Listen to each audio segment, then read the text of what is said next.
دا ویخته تورول د ګیری یا د سر دا که هر څوک توری خو خلاف سنت دی. نبی علیہ الصلوۃ والسلام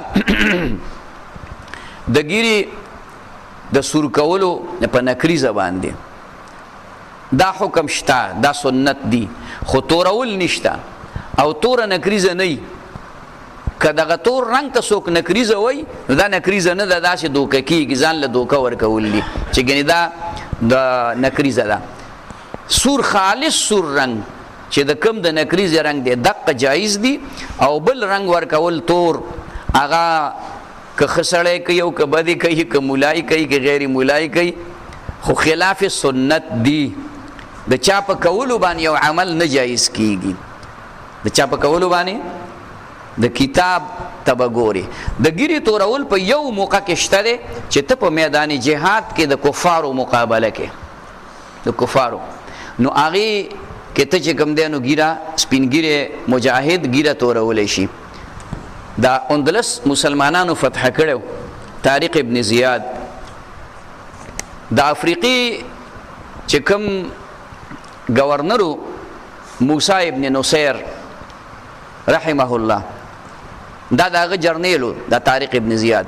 نو موسی ابن نصیر چې کله دغه خلکو کې موسی ابن نصیر مشو، نصیر نه دی، موسی ابن نصیر نومې دی. د څه وخت پس اندلس ته راغی، سپین خبره پوهېږي اندلس. نو چې دی کله اندلس ته راغی د هغه طرف نه لزریق بادشاه یو بادشاه هغه چې کوم دی کسان راولېږل چې تاسو دې سړي سره خبرې اترې وکړئ اوسم. نو چې هغې رالل نو د ده سره خیمه کې کېناستل.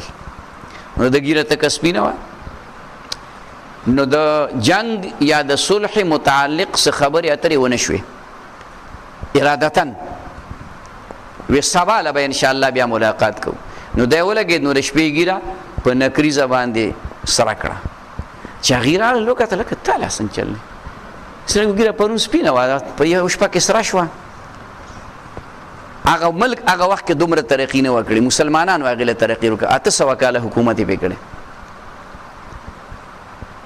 په هغه ورځې بیا ورسره هم د دې